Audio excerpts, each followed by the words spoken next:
What's up, YouTube? This is Too Raw for TV, and I'm going to do my third installment of ranking the 1990 Chicago Bulls Dynasty. And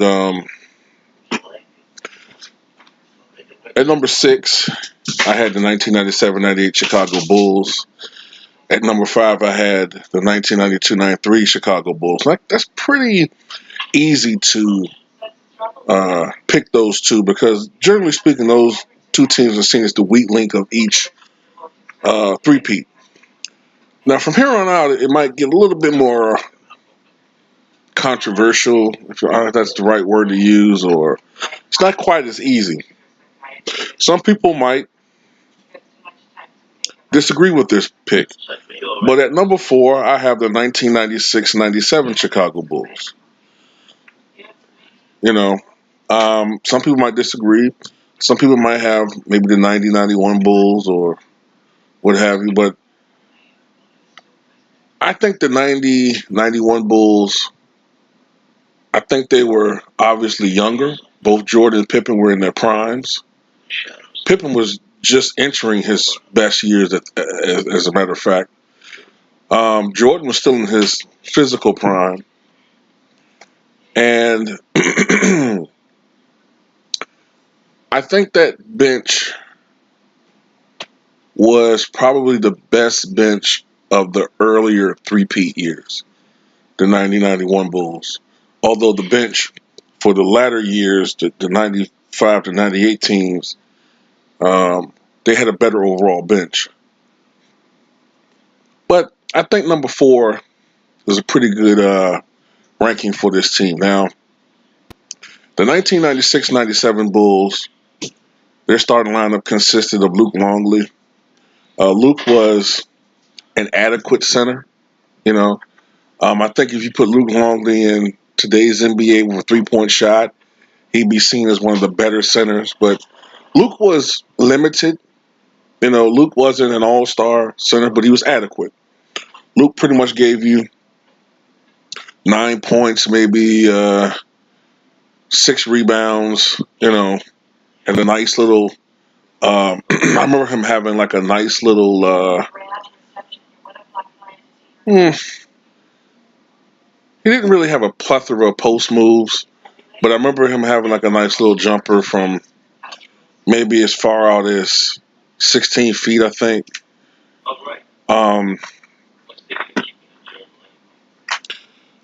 Power forward Dennis Rodman. Dennis Rodman was never a great scorer, but I think Dennis Rodman won his 6th consecutive rebounding title that year. I think he averaged 16 plus rebounds per game that year. I think that's the best rebounding year he had for the Chicago Bulls. And Ron Harper was a starting point guard. Of course, Ron Harper had his best years with the Cleveland Cavaliers and the Los Angeles Clippers. Now, after the devastating knee injury that he suffered, I think it might have been back in 1993, Ron Harper was never physically the same, where he reinvented himself in Chicago as a great defensive player. And I remember the Chicago Bulls were probably the first team to really utilize a tall, big, lanky backcourt. That's what differentiated the Chicago Bulls from other teams at that time because of the triad they had. You had Pippen at small forward. He's 6'7", with a wingspan like close to a 7-footer. You had Michael Jordan, a perennial all-star defensive player, and you had Ron Harper, who was not a slouch on defense. Of course, Michael Jordan was Michael Jordan. He was an all-star again that year. Don't know his numbers. I don't have the numbers in front of me right now, but I think he averaged something like 29.6 points, maybe around 6 rebounds, and maybe 4 assists. I think might have been pretty close to what he averaged that year. Remember, he shot 48.6% from the floor, 37.4% from three-point range, and 83% from the foul line. Scottie Pippen was still pretty much considered maybe the best overall player in the NBA that year. But this might have been the first year that Scottie showed any signs of slowing down. I don't know his numbers per se, but I'm gonna guess he averaged like maybe like 19 points, maybe close to 7 boards, maybe about 5.5 or 6 assists. Um, Pippen, because of the fact that I think by this time Jordan was still a great defensive player, but because Michael was getting older, what Chicago normally did, unless Michael wanted to step up and challenge himself and guard the best player, I remember Pippen would generally guard the best offensive player. And as a result of that, oftentimes Pippen sometimes had bad shooting nights because, especially in the second half of games, because he was getting a little bit tired, it affected his offense. So he sacrificed his offense to an extent. Really, he sacrificed his shooting percentage because earlier in Scotty's career, when he was more of a slasher, and he still slashed from time to time, but when Scotty was more of a slasher, he shot close to 50% from the floor. Whereas by the time of the second three-piece, Scotty was becoming more of a jump shooter. I remember he was one of the first guys you saw on the fast break pull up for three. You know, he was one of the first guys you really saw doing that on a frequent basis. And as a result of that, his field goal percentage generally was in the lower 40s, maybe like 43, 44%. The Chicago Bulls went 69-13 during the regular season. I think at the All-Star break they were 42-6, and I believe they won like their first 12 or 13 games that season. They lost a game, and then I think that's the year they won that 19 game, which is the franchise record, a 19 game winning streak. And like I said, at the All-Star break they were 42-6, and I remember the last game of that season. The Bulls had a chance at winning 70 games. They're playing the New York Knicks over at the United Center, and they were trying to become the first team ever to win back-to-back 70 win seasons. But of course, New York beat them at Chicago. And I also remember Phil Jackson giving Michael Jordan the green light to try to go for 62 points. Because if he had scored 62 points, that would have given him an average of exactly 30 points per game. It didn't quite work out for him like that. If I remember correctly, he had a pretty good shooting game, but he wasn't like in the rhythm like that. So I think he scored like 32 points or something like that. So it ended his streak of full seasons averaging at least 30 points per game. One thing I remember about that team was that they weren't quite as dominant as the 95-96 team. The 96 team, I remember they were blowing everybody out. You know, I remember so many games where by the fourth quarter, maybe 10 minutes or 9 minutes left, Pippen and Jordan are icing their knees. You know, I think I spoke oftentimes before how a lot of times, Mike might have 40 points and he sits with 10 minutes to go, and I'm like, go for 50, but whatever. 96-97 was a little bit different. Of course, winning 69 games, they won a lot of ball games. But what I remember is that was the first year that the Bulls showed their age a little bit. And what I remember about that year is sometimes they got off the slow starts and teams got the jump on them offensively. I remember a lot of times the Chicago Bulls would be trailing at halftime sometimes. And it was the third quarters where Chicago would pounce on. They would really have their run. And I remember that year was always during the third quarter where they would go on this run. And during this run, it was either they were going to blow the game open or they were coming back from a deficit. I think during the regular season that year, I believe the Bulls went 39-2 at the United Center, I believe. And I think on the road they were something like what would that be? 30-11, I think. So in the playoffs, in the first round, they played the Washington Bullets. In fact, this was the last few games. These were the last 3 games in the history of the franchise that they were going under the Bullets nickname. It was after this that they became the Washington Wizards, and that was because of the bullshit starting. This was like when we was first starting to get into that political correctness crap, and Washington had this horrible. DC had this horrible, reputation for being like the murder capital of the United States, and because of that, they wanted to change the image of the city, and they changed to the Washington Wizards. Um, that series, that series was closer than the game spread would have you believe. None of those games were blowouts. Um, in fact, it took the heroics of Michael Jordan in Game Two to pull that game off at the United Center. I think the Bulls won maybe I think the final score was like 111, 105 or something like that. That's the game Michael Jordan had 55 points, his last 50-point game in the playoffs. And at the time, he was the oldest player to score 50 points in the playoff game, but that record was later broken by Karl Malone when he scored 50 points against the Seattle Supersonics in a 2000 playoff game when Malone was 36 years old. Um, but that series was pretty close, man. Game 3 came down to the wire. I remember the last possession, Michael Jordan was trying to drive to the basket. He lost the ball, and Scottie Pippen picked up a loose ball, drove to the basket, and he got the dunk and the foul. But I remember he fell down and hit his back hard. And I think that might have been the beginnings of Scottie Pippen's back injury.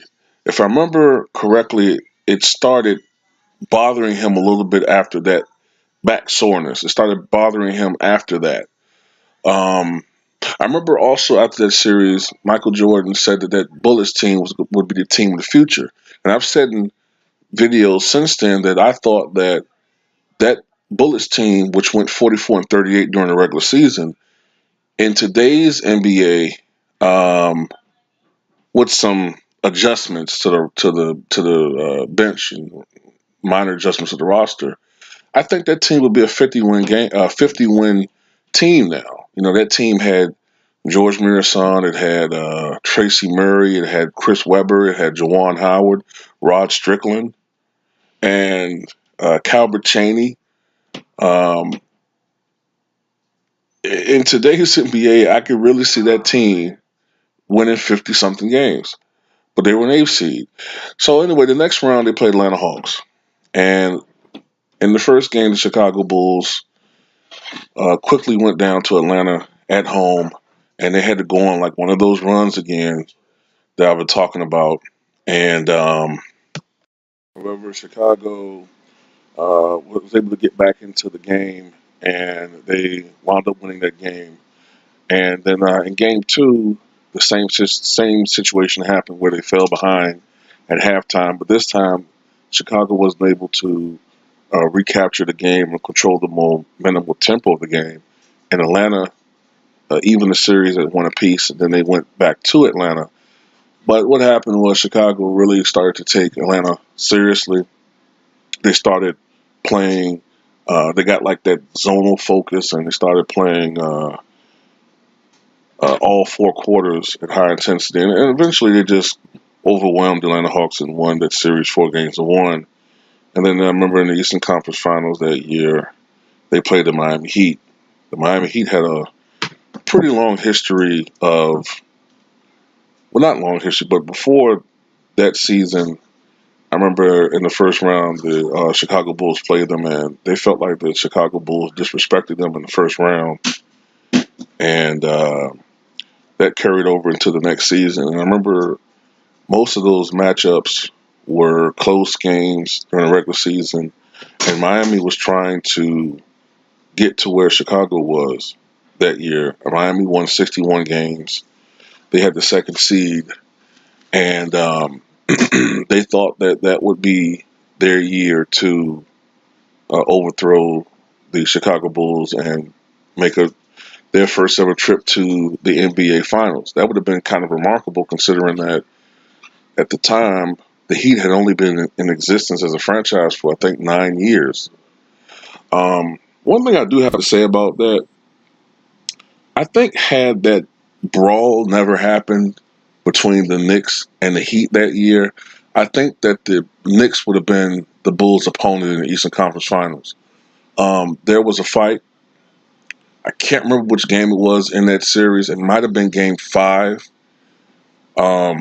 But the Knicks, through suspension, lost key players that were more valuable to their team than the Miami Heat, and that swung the series in their favor because New York had a 3-1 lead, and then subsequently Miami won the next 3 games. And during that Eastern Conference Finals, the Bulls weren't dominating per se in most of the games offensively. By that I mean I don't really remember like a lot of from wire to wire blowouts. Some of the games weren't terribly close, but I do remember Miami played Chicago very well defensively. In particular, they did a very good job on Michael Jordan in that series, in particular, Rashawn Leonard. Chicago did take a 3-0 lead in that series. And it was only a matter of time that Chicago would win. But I remember one of those games, I think it was Game 4, Michael Jordan had one of his worst shooting games ever in the playoffs. He started the game shooting 0 of 14 from the floor. I think he had something like 3 points at halftime. And he was literally getting shut down. Now, he wound up with 29 points, but he only shot 9 of 35 from the floor. And I remember in Game 6, most people were anticipating Michael to come back and have a monster game. Generally, that's what he would do when he had a really bad shooting night. But in the next game, he only shot 11 of 31 from the floor. And this was pretty much just more evidence that Jordan was not the same player that he was a couple of years earlier. But Chicago won Game 6 and won the series, Game 5, excuse me. Chicago won the series 4-1, and they went to the NBA Finals. Their opponent that year was the Utah Jazz. Utah had finally arrived. They had gotten close oftentimes. Many people thought, maybe this year be their year, that year be their year. The year before that, they went all the way to Game 7 of the Western Conference Finals against the Sonics. But they lost. That year was their year. They beat the Houston Rockets in Game 6 of their series off a John Stockton three-pointer. Game 1 was close. And what was memorable about that game was that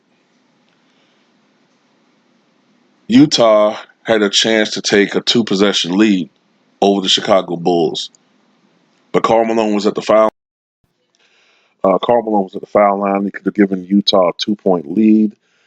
Scottie Pippen walked over to Karl Malone and told him that the mailman doesn't deliver on Sunday. Of course, that was his nickname, and the game was being played on a Sunday evening. And Karl Malone went on to brick both free throws. And in the ensuing possession, as time was running out for Chicago, Michael Jordan freed himself from Byron Russell's defense to get a good look at the basket. I think it was a 20-footer that he sunk at the buzzer, and it gave Chicago an 84-82 victory in a game, 1-0 lead. Game 2 was a relatively easy victory for the Chicago Bulls, 97-85, and they took a 2-0 lead. The scene shifted to Utah. Remember, this was when the finals format was 2-3-2. And Utah won Game 3, and by final score 104-93, and they cut into Chicago's lead 2-1.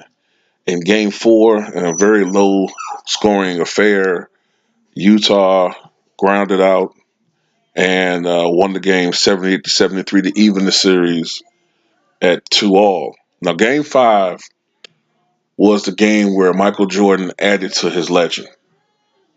Michael Jordan came into that game.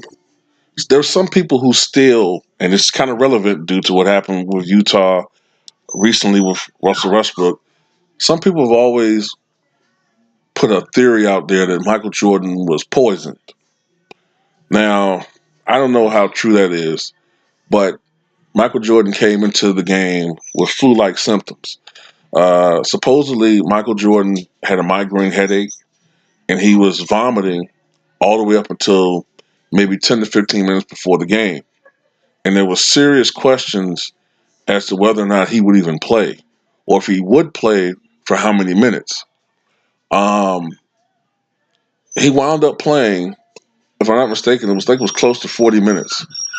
And he had a demonstrative game. I remember he scored 38 points on 13 of 27 shooting. And I remember him hitting a key, pivotal three-pointer. It was essentially the game-winning bucket. And Chicago won a crucial Game 5 by the final score of 90-88, take a 3-2 lead in the best-of-7 series. The scene shifted to Chicago for Game 6. It was a very close affair. I remember there being, after the game, a little bit of controversy because there was a Ron Harper three-pointer. I think it was a three-pointer that was counted that should not have counted. And there was a Howard Isley three-pointer that was ruled after the buzzer when it actually should have counted. Had those two buckets intertwined one another, then Utah would have won the game. But I remember the score was 88-86. No, excuse me. The game was, I think it was 86-all, I believe. And Michael Jordan got the ball. He was double teamed. And as Michael Jordan had the basketball, he passed it to Steve Kerr, who was at the foul line. And Steve Kerr hit a big bucket to give the Chicago Bulls an 88-86 lead. And I remember Utah trying to inbound the ball. I think Tony Kukoc deflected it, and the pass went slightly errant. Scottie Pippen dove for the ball. He knocked it to Tony Kukoc, who was then at that time streaking to the basket, and he had a breakaway dunk, and the game was over. The Bulls won 90-86. And they won their 5th championship in the last 7 years at that particular time. Michael Jordan was named the Finals MVP for the 5th time in 5 tries. And the Chicago Bulls officially was one of the great dynasties of all time in basketball history. I feel pretty good about this ranking as far as with this team. They definitely were second in the final three-peat. And you can make an argument that the 91 and 92 teams were better than this team. Some people actually feel like the 92 team was actually the best team out of all the championship teams, including the 72 team. And that's a good argument because that team still won 67 games. And the thing that worked against this team, though, is their age. Like I said, this was the first year where the Bulls really started to show that they were getting a little older. They had some stretches where they weren't playing well. And the best explanation for that is age. Michael was 33 going on 34. Scottie was 32, 31 going on 32. and Dennis Rodman was 35 going on 36. So that's it, man. Tell me what you guys think about this video. Tell me where you would rank this team and give me your